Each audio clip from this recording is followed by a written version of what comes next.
firstly, we have to get to the incident in the fourth quarter, Jay-Z, between Noah Anderson and Tom Stewart. Yeah, it was a big incident, a very heavy bump from Tom Stewart, poleaxed Noah Anderson. But in my book, fairly, I'll be absolutely shocked if he's suspended for this. Have a look at it. It is a fair bump. That's not unreasonable. That's not excessive. That has not hit him in the head. So that's the kind of physicality I think we want to keep in the game, not suspend him for it. And I'll be very surprised if he gets anything for that. That is play on. I tend to agree with you, Jay, but it's a fine line, very, very fine line. It's something I think maybe Chris Scott would be having a word to Tom Stewart about it.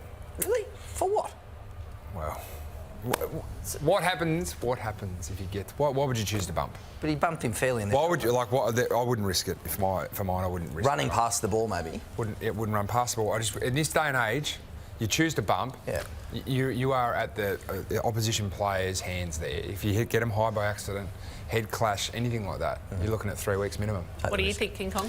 Oh, I think this is Greg Swan's first port of call, to just fix this system so we know absolutely what is when we're all watching the game and what isn't when we're all watching the game. It's crazy that we're even talking about it now. It really is. And we watch the game, we watch every game closer than everyone. And it's just frustrating, the system. I think it's really clear, King. Yeah, you think it's clear. I don't necessarily agree. I think it's... Well, I agree that he probably gets off this one, but it's complete madness to come in and even choose to bump. Right there, he has no idea what's going to happen with the whiplash effect. That's an inch away, Jay. It is an inch away. But the history will show it was a fair bump. Coaches? Yeah, let's get the coaches' thoughts now. Chris Scott and Damien Hardwick. If you have your elbow in and you hip and shoulder a guy, it doesn't matter where you get him, you're going to be okay. That's changed. You can't hit them in the head now. And so, Stewie, I thought his duty of care to Noah was as good as it could have been, and he was good enough to hit him in the body. Reasonable hit, that's solid hit. You know, he's a big boy, Tom Stewart sort of thing. So, you know, but from, once again, well, make very clear, it was a chest, it wasn't head or anything like that. No concussion, so from our point of view, he's just go there and see what that comes out back at. Thoughts? Yeah, and I think we all sort of agree with the coaches that we love those sorts of hits, but it's just too big a risk. I mean, you get it slightly wrong, it's 3 weeks. You can't control the outcome on the way in. And he hits with such power. He's one of the great bumpers in our game.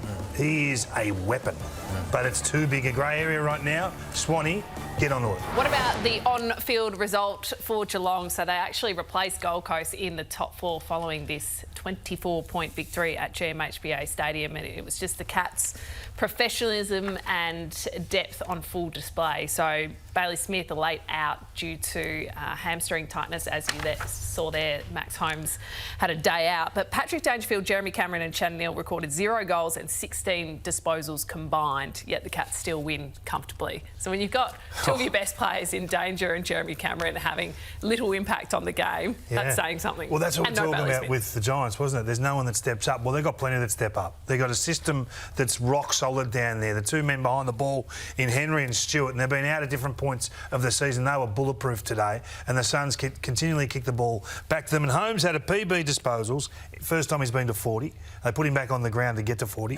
He had 19 contested possessions, which is a PB, and 10 clearances. So we say well done to that man. Well, he hasn't been getting enough love because we've been obsessing over Bailey Smith. It's been one of the biggest stories of the year. This guy hasn't been getting enough recognition for his season. 850 metres gained without Bailey today. I think Chris Scott would be absolutely thrilled with the performance today. And I look at these half forwards, we marvelled at the Giants small forwards there, but they just have everything. They've got the offence, the defence, the contest, the work rate. There's 4 of them down there. They do it all together. And today, pressure, 205. They've had 83 more touches than the Gold Coast Suns and still won tackles by 17. It was a bit of a mauling for the Geelong Football Club against Gold Coast. Yep, let's get to the biggest talking point of this game, though. It occurred in the fourth quarter, Jay, with Tom Stewart's bump on Noah Anderson. What do you think is going to happen? Yeah, it's a thunderous bump here from Tommy Stewart. He'll be fine to play, as we said earlier, against the Essendon. That's the perfect bump, really. He hasn't hit him in the head. He's hit him square in the body, the upper shoulder. Noah Anderson is okay. He passed his concussion test, so that's great news for him. That's the sort of physicality we want to keep in the game at the moment. Yes, where we're hard on the high bumps and the head hits. That's just an old-fashioned bump that's hit him perfectly, really. So they'll have a look at that tomorrow. I'd be shocked if he's suspended. In fact, I'd almost be certain that he'd be fine to play. Yeah, I just think it's madness to engage in the bump like that because you have no control over what's likely to happen to the opponent's head. The whiplash effect, he could just get it out of the game. Bump's dead, is it? Well, the bump is dead in a lot of ways, yeah, it is. And I think you're if slow you're to a the party. coach, you're saying don't take the risk, don't bump. I want Stewart there every week. I don't want him to miss 3 weeks. No, now, I disagree with you. I reckon Chris Scott puts that on a video, the AFL puts that on a video and says, this is how you bump. You reckon they'll put that on a video, do you? Well, yeah, I reckon the AFL show examples all the time of what you can do and what you can't do. They send it to all the clubs. I reckon they'll... There's too many variables though, Jay. Like you don't know where Anderson's head's going to be. He could lean left and then Tom Stewart's out for 3 minimum, 4. It's perfect. Potentially. Now, I know you say it's the perfect bump, and that's all in hindsight, but there is way too many variables. Passed the ball, chose to bump. If he even gets him slightly high, you are looking at a massive, massive suspension and a big talking point. Not a risk worth taking. That's true, but he didn't. So he gets a tick on this occasion. It's a big tick. Yeah, and I think the coach says, hey, well done. Nailed it. Now, never want to see it again. Don't do it again. Don't do it. I do. I think that you've got to... You know, we're getting to the back half of the year now. Yep. So you've seen Geelong too regularly have stars on the sidelines during finals. It ruins your ability to win the flag. So you used to plough through opponents. But those days have gone. And so many ex-players now can't function because of life after footy. Go and talk to sport. No, that's not right. That's not right. If you want the bump in, if we want to applaud the contact and the physicality of football, then that is okay. Yeah, that's fine. No, Anderson's fine. He gets bumped away him with in that. the shoulder. Yep. I'm fine with that one, right? He got it 100% right. Okay. But the risk is so high, isn't it? True. It's so high. You're just saying he could have very nearly got him in the head. You don't know. You're coming in at speed. He's timed it perfect. He's got it. It's the perfect bump, right?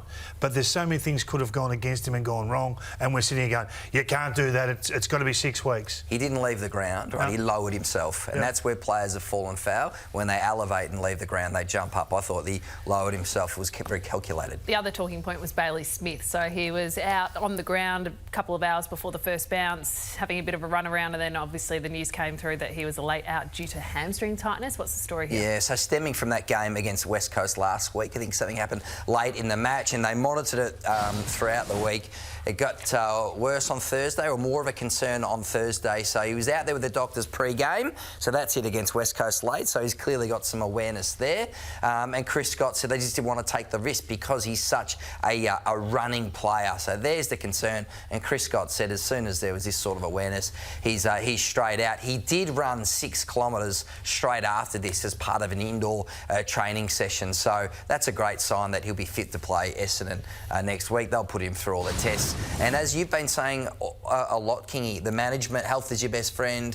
You know, the management for these top 4 teams for the second half of the season is going to be crucial. We've seen Collingwood do it as well. Let's hear from the Geelong coach, Chris Scott, on Bailey Smith post-game.